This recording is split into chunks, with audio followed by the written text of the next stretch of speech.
자, 그럼요. 지금 미국 현지 분위기 과연 어떤지 굉장히 궁금한데요. 신원철 매일경제 워싱턴 특파원을 전화로 연결해서 들어보도록 하겠습니다. 신특파원 나와 계시죠? 네, 워싱턴입니다.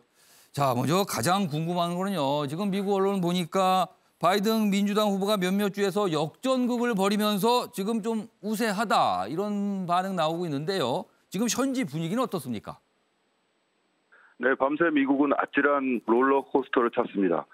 초반 기세는 트럼프 대통령이 쏠렸지만 결국 러스트벨트에서 역전이 일어났습니다.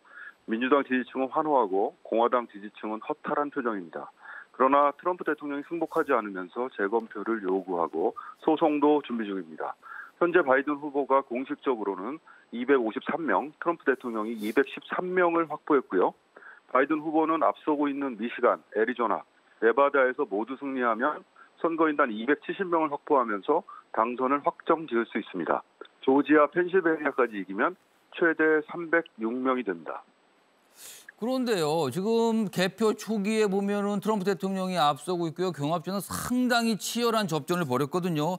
이건 사실 어떻게 보면 예상치 못한 트럼프 대통령의 뭐 뒷심, 뭐 선전 이렇게 보이는데, 이건 예상 못했던 결과 아닙니까?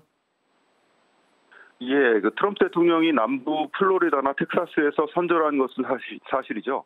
민주당이 손쉽게 승리하려면 남부 두세 곳에 깃발을 꽂았어야 했는데 그렇게 되지는 않았습니다. 상원 다수당이 되는데도 실패했고요. 블루 웨이브는 과도한 기대였던 모양입니다. 트럼프 대통령은 4년 전과 마찬가지로 백인 유권자들 사이에서 전폭적인 지지를 재확인했습니다만 결국 러스트벨트 경합주에서 발목을 잡히는 모양새입니다. 자, 그렇다면 결과적으로 이번에도 샤이 트럼프를 제대로 파악하지 못했다. 여론조사가 또 빗나간 것 아니냐. 뭐 이렇게 얘기할 수밖에 없는 건가요? 여론조사 기관들은 조금 억울한 측면도 있을 겁니다. 승리 확률이 80%쯤 된다고 얘기를 해왔지만 100%는 아니었고요. 실제로도 개표가 끝나가면서 바이든 후보의 승리가 유력해진 상황입니다. 물론 플로리다 같은 곳에서 오차범위 밖으로 이길 것으로 봤던 여론조사는 완전히 빗나갔습니다. 미국 여론조사 회사들은 망신을 샀습니다. 잘 아시지만 여론조사는 오차범위 안쪽은 통계적으로는 우열이 없다는 뜻입니다. 그런데 그거를 또 단순 평균을 내서 누가 이긴다고 보도하고 또 왜 틀렸냐고 탓하는 것은 앞으로는 좀 지양할 문제라고 생각이 됩니다. 어쨌든 샤이 트럼프가 또 나타나긴 한 셈인데요. 네버 트럼프, 즉 트럼프는 절대 안 된다는 유권자들이 조금 과대 포장됐다는 평가도 나옵니다. 4년 전에 트럼프의 승문표는 백인 저학력 남성이었죠. 이번에는 백인 여성들과 65세 노인들이었다고 보입니다. 여론조사들은 백인 여성과 노령층에서 바이든 후보의 우세를 점쳤지만 막상 뚜껑을 열어보니 예상보다는 트럼프 쪽으로 조금 더 쏠렸습니다. 역시 유권자의 마음 참 알기가 어렵다는 것 또 한 번 증명이 되는 것 같은데요. 자, 이번 대선을 앞두고 미국 내에서 정치적 이슈가 된 게 코로나 방역 문제, 그리고 그 맞은편에는 경제활동 재개, 뭐 이런 게 이슈였는데 트럼프 대통령 예상 밖의 뒷심, 선전과 이런 어떤 경제냐 코로나 방역이냐 이런 문제가 좀 관련이 있을까요? 네, 방송사들이 출구조사에서 두 가지 형태로 물어봤습니다. 코로나19 봉쇄냐, 경제 재건이냐 둘 중에 답하라고 했더니 52%대 42%로 코로나가 더 중요하다고 답했고요. 반면에 복수로 물어보니까 경제가 34%, 인종 문제가 21%, 코로나19가 18% 순이었습니다. 다시 말하면 코로나19가 절대적 이슈는 아니었다는 얘기고요. 경제를 내세운 트럼프 대통령의 선전에도 어느 정도 영향이 있었다고 볼 수 있겠습니다. 그 경제 부분에 대한 어떤 이슈 파괴력이 분명히 좀 작용을 했다라고 볼 수 있겠네요. 자, 그런데요.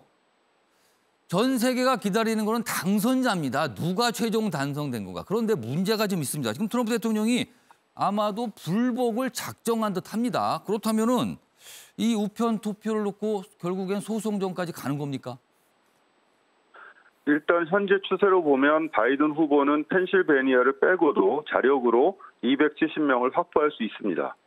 6일 개표가 완료되는 네바다를 빼앗기지 않는다면 말이죠.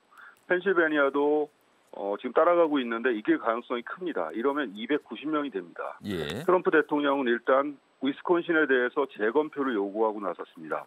미시간은 개표를 중단하라는 소송까지 제기했습니다. 펜실베니아도 묻지마 소송으로 갈 확률이 큽니다. 아직 예상하기는 힘들지만 연방 대법원까지 올라갈 가능성도 배제하기 힘든 상황입니다. 결국은 또 법원이 결정을 할 수도 있다. 뭐 이런 말이 되는데요. 결국에는 패자의 승복 연설. 그동안 미국 대선이 끝난 뒤에 어떻게 보면 이게 전통이었는데 이번에는 볼 수 없게 되는 겁니까? 네, 미국 정치에선 진 사람이 패배를 인정하는 순간을 가장 높게 평가해 왔습니다. 예외가 있다면 2000년에 엘 고어와 조지 W 부시가 플로리다에서 재검표 논란을 벌였죠. 고어는 당시 패배 선언을 번복했습니다만 한 달 뒤에 재검표를 하지 말라는 대법원 판결이 나오자 국민 통합이 중요하다며 물러섰습니다. 안타깝지만 트럼프 대통령은 아직 물러설 생각이 없는 것 같습니다. 자, 그리고 마지막 질문 좀 드리겠습니다. 지금 대선 후에 폭동 가능성이 있다. 워낙 미국이 두 쪽이 난 상황에서 서로 승복하지 않으면서 뭔가 폭동이 날 가능성이 있다. 이런 걱정이 있었는데 지금 현지 분위기는 어떻습니까? 다행스럽게도 아직 대규모 폭력 사태는 보고되지 않고 있습니다. 트럼프 대통령 지지자들이 패배를 끝까지 인정하지 못할 수 있습니다만 미국의 자정 능력을 믿어봐야겠습니다. 바이든 후보는 좀 전에 기자회견에서 상대 진영을 향해서 우리는 적이 아니라고 강조했습니다. 네.